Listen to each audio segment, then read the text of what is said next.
주택 같은 것들은 굉장히 규제가 심하다 보니까 다주택자분들 추가적으로 매수할 수가 없잖아요. 그러다 보니 이제 비주택용 그중에서도 안녕하세요. 반갑습니다. 이소장입니다. 자, 넘쳐난 돈이 갈 곳이 없다. 상반기 서울 빌딩이 18조 원으로 역대 최대의 거래를 기록하고 있습니다. 자, 상업용 원명 빌딩도 들썩이고 있다고 하는데 전년 대비 137%나 늘었다고 해요. 자, 그러면 이게 뭘 의미하는지를 여러분이 파악하셔야 됩니다. 아예 건물, 빌딩 나랑 관계 없어요. 99.9%의 사람들은 관계가 없습니다. 그럼에도 불구하고 제가 왜 이 기사를 여러분들 소개시켜 드리는 건가 하면은 이러한 현상이 나타난 원인과 그 이면에서 우리가 어떤 것을 찾아내야 될지를 좀 알려드리고 싶은 거예요. 자, 어찌됐건 뭐가 됐건 간에 이 빌딩이라는 것이 뭐 어마어마한 돈이 들어가는 거 아니겠습니까? 그런데 올해 들어서 역대 최대의 거래량이 됐다. 빌딩이 갑자기 좋아진 거예요? 아니에요. 빌딩을 갑자기 예전에 시멘트로 짓다가 지금 뭐 금발라나요? 아니면 뭐 보석을 박아 놓습니까? 그렇지 않죠. 그럼에도 불구하고 가격이 미친 듯이 올라가고 있고 사람들은 그거를 또 따라가면서 살려고 하는 이런 모습들이 왜 나타난지를 알아야 된다는 거죠. 왜 나타납니까? 답은 하나죠. 돈이 많아서. 돈이 많아서입니다. 여러분들, 돈 많은 분들이 너무 많아요. 지금 예전에 이렇게 항아리처럼 돼 있었다가 지금 중산층이 쭉 줄어들게 되고 밑으로 위로 올라갔잖아요. 밑에가 물론 더 많아졌지만, 저소득층이 좀 안타깝게 더 많아졌지만, 이 상류층도 상당히 예전에 비해서는 이렇게 높아졌단 말이에요. 그래서 정말 부자들, 돈 많은 사람들도 많아졌어요. 근데 상업용 빌딩 같은 것들의 수가 굉장히 적기 때문에 조금 늘어난 그 수요만으로도 이 공급보다 충분히 초과가 돼서 가격이 올라가고 있다는 겁니다. 자, 그러고 전체적으로 지금 유동성이 굉장히 심하기 때문에 돈들을 어디선가 묻어놔야 됩니다. 근데 지금 주택 같은 것들은 굉장히 규제가 심하다 보니까 다주택자분들 추가적으로 매수할 수가 없잖아요. 그러다 보니 이제 비주택용 그중에서도 돈이 좀 여유가 있으면 빌딩을 사고 여유가 좀 덜 있으면은 뭐 오피스텔이라든가 준주택으로 취급받을 수 있는 내지는 상가라든가 토지라든가 이런 쪽도 지금 굉장히 가격이 상승하고 있다라는 그런 기사들 많이 접하게 되실 겁니다. 그래서 뭐 6,800억, 뭐 4천억 이런 것들 이제 법인 간의 거래인 거고, 그 말고도 지금 이제 소액으로 할 수 있는 10억 원 미만의 꼬마 빌딩 같은 것들, 그 다음에 10억에서 50억 원짜리, 뭐 이런 것들도 되게 거래가 활발하죠. 이게 일단 제일 활발하죠. 955건이나 되니까.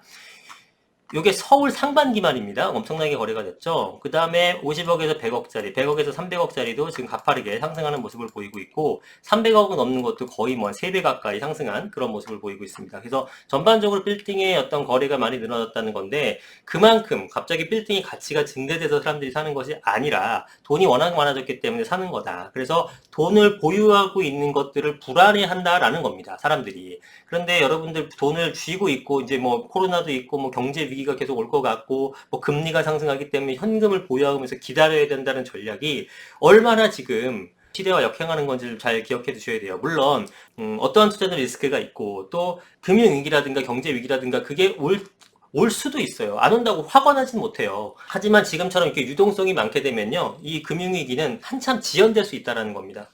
여러분들 회사가 적자면 무조건 망합니까? 아니에요. 회사가 적자라도 계속 돈을 갖다 보면 일단 회생을 시킬 수가 있어요. 회사가 흑자예요. 흑자면 무조건 회사가 살아있습니까? 아니요. 흑자 부도라는 얘기 들어는 보셨죠? 흑자가 나도 부도가 날 수 있고요.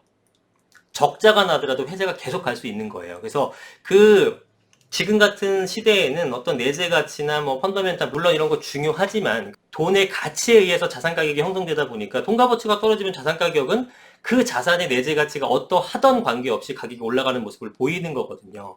그래서 지금 그런 현상들이 지금 우리 사회 전반에 나타나고 있잖아요. 지금 부동산뿐만 아니라 뭐 주식도 포함해서 모든 게 지금 안 오르는 게 없단 말이에요.